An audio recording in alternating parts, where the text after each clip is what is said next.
10,000 शंख कमल दल का रूप अर्थात 10,000 भुजा वाले पार ब्रह्म अक्षर पुरुष है। और इसके ऊपर जो है असंख्य दल का कमल है, जहां सत्य विराजे।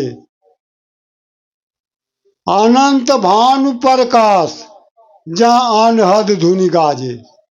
अनंत भानु, अनंत सूरजों का प्रकाश है, करोड़ों अरबों खरबों सूरजों का प्रकाश है। उस परमात्मा के एक रोम में अरबों खरबों सूरज और चंद्रमाओं का प्रकाश है, और असंख्य दल कमल है, जहां परम अक्षर पुरुष सतपुरुष परमात्मा का विराजमान है। और उस कमल, असंख्य दल कमल के मध्य तख्त है, सिंहासन है, और उस सिंहासन पर परम अक्षर पुरुष सतपुरुष परमात्मा विराजमान है। और उस सिंहासन पर जो है उनकी शोभा का वर्णन नहीं किया जाता है। जहां चवर डोलाया जाता है सिंहासन पर, उस परमात्मा को हंस जो है चवर डोलाते हैं सतलोक में। और सतलोक में शब्दों का अनहद का क्रम टूटता नहीं, लगातार चलता रहता है राग धुन, अनहद की धुन। वो वास्तव में परमात्मा है। ये परमात्मा का रूप हुआ, अर्थात परमात्मा नर के आकार का, मनुष्य के सदृश आकार का रूप है। उस सिंहासन पर जब ऊंचे दर्जे में पहुंचेंगे तो परमात्मा साकार रूप में परमात्मा प्राप्त होते हैं। ऐसा चरणदास जी भी लिखे हैं और गरीबदास जी भी वर्णन किए हैं वाणी में। परमात्मा सतलोक दर्शन करा के गरीबदास को पुनः वापिस संसार में लाके अंतर ध्यान हो गए।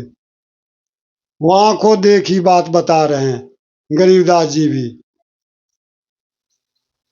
मूलक दास को भी ऐसा दर्शन दिए थे जिंदा बाबा के रूप में।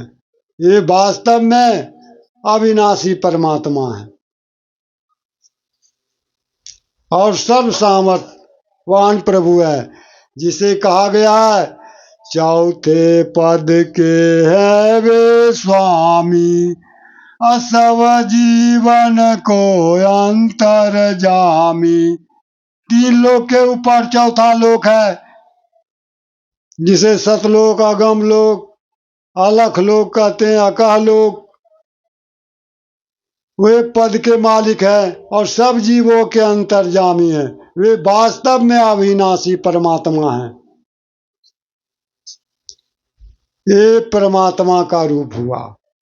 अब ये परमात्मा प्राप्त कैसे होगा, उसकी युक्ति का संक्षेप में वर्णन करते हैं।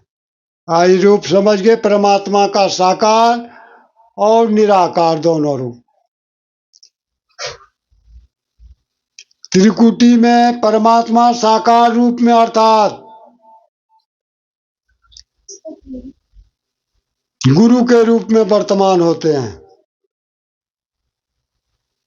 कबीरदास जी भी एक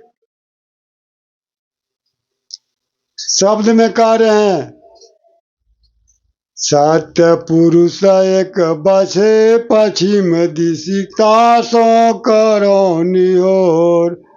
मेरा मनुआ बड़ा अदेशवा मुसाफिर जाइयो की नियोर।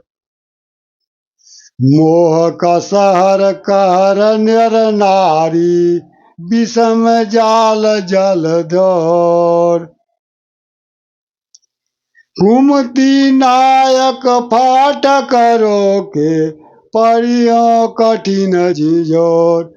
मेरा मन मा बड़ायन सब मुसाफिर जइयो की नियोर। सत्य पुरुष एक बसे पश्चिम दिशि तासो करो निहोर। यही सतपुरुष के रूप में, गुरु के रूप में परमात्मा पश्चिम की दिशा में वर्तमान है।